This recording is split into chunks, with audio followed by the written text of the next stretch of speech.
Ito. Mag-isip kayo. Ay, hindi. Dito muna sa ano. Ayan, tama. Ayan. Ang gulo ni Mark Ramos, ano? Pati ako nalilito. Ang dami natin pag-uusapan sa umagang ito, sa gabing ito, mga kababayan eh. O, game. Mag-isip naman kayo. Ang hirap nito, Mr. Chair. Itong mga vloggers na iba, ito ang mga tanga eh. Aray ko! Bagay, yung pagkakasabi na TAN-GA, no? Ni Congressman Benny Abante. Ano pa ho yan? Kumbaga, malamlam pa yan. Malambot pa yung TAN-GA na yan. Dahil ho itong mga Duterte vloggers, mga kababayan, masasakit ho magsalita yan. Malalalim po, with matching mga malalalim na mura yung mga yan. Di ba? Oh. Ano sinabi niya dito?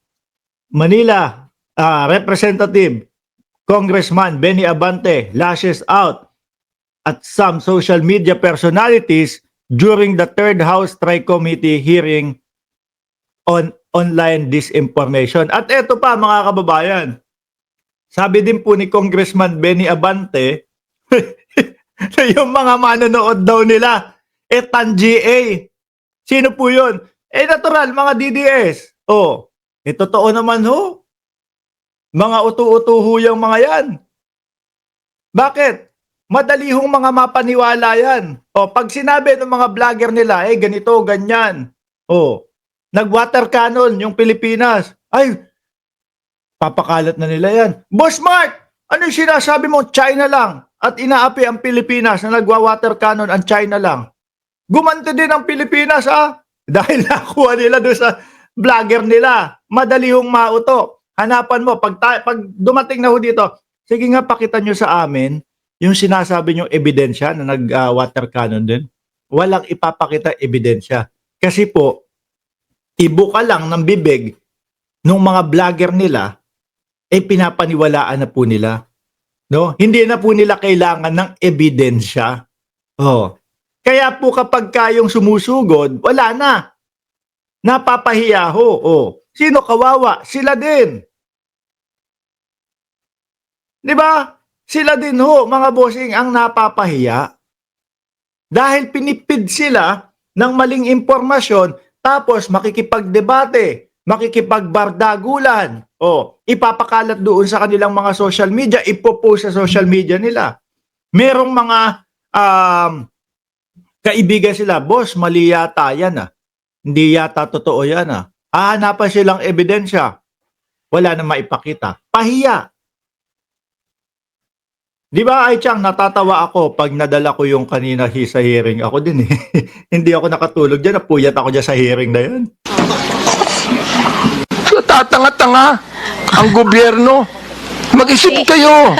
Biruin mo, no? Sasabihan po nila, tatanga-tanga ang gobyerno. Ni-rest back sila ni Congressman Benny Abante. Baka kayo ang tatanga-tanga daw. Hindi lang sumusulat kayo kung anong gusto nyo isulat dyan. You're telling us na yung criminal forces, gusto kong sabihin ngayon, Mr. Chair, publicly, ikaw ang tanga. Biruin mo, tingnan mo Isang lang yan, isang pagkakasabi lang ni Congressman Abante. Ikaw ang tanga. Mangiyak-giyak na yan. Okay, Your Honor, pero Mr. Chairman. Mr. Chairman. Representative Narinig niyo yung hinga? Pahikbi na ho. Isang beses lang nasabihan yan pero sila araw-araw ang banat nila sa gobyerno. At masasakit yung mga salitang pinapakawalan nila. Mr. Chairman, just a matter of protocol, may I move to strike out the statement of the Chairman Abante addressed to Pinapatanggal yung salitang TAN-GA. MJ. Second, Mr. Chair. Thank you, Mr. Chairman. Any objection? There being none, the uttered words is stricken off. Ngayon, mga kababayan, nahahalata sila, napapagalita sila. Diba? Nag-sorry nga sila sorry na po. No? Pasensya na po. Sorry, bumabaha ho ng sorry. Sa sa loob ng Congress, mga kababayan. Eto pa. Nagsusumbong naman. Nagsusumbong. Sinusumbong. Biktima din daw ho sila ng fake news, mga bossing. Oh. in the spirit of fairness. And I would also like to, MJ Kembao po, MJ Kembao Reyes, siguro po sa next hearing, pwede rin pong patawag yung nagsulat nitong fake news about us. Ayan na, sila na daw po ang nape-fake news. Di ba, Banat Boy, suportahan niyo po yung paborito ko na vlogger na si Banat Boy. Sabi niya, Boss Mark, mag-collab na tayo dito sa channel ko. No? Kumbaga, interviewin niya daw ako sa channel ko. Sabi ko, favorite kitang vlogger eh. Mas gusto ko, naririnig kita. Napapakinggan kita. Kaya suportahan niyo po yan si Banat Boy. Oh. Di ba? Mas masarap pakinggan yan, mga bossing. Di ba, Banat Boy? Oh, shout out sa iyo at suportahan niyo po yung channel niya. Okay? In the spirit of fairness. And I would also like to, yun pong pag-iyak ko at yung walang patid na pag-apologize ko Oh, babawi pa, babawi pa. Ano? Babawi pa. is coming from the fact na dahil ayoko pong makontempt. Ibig sabihin, hindi mo tinatanggap na mali ka. Mali yung mga pinagpapopost ninyo. Di ba? Kaya ka lang nag-sorry dahil meron kang bedridden na ina o kung sino man. Di ba? Ayoko pong ma-detain dahil may dalawa po akong nasa critical condition na nanay at mother-in-law. Nako, sana ay mabilis po ang paggaling ng inyong mother-in-law at ng inyong nanay. Pero sana din hindi na nasasama, no? At nagiging dahilan.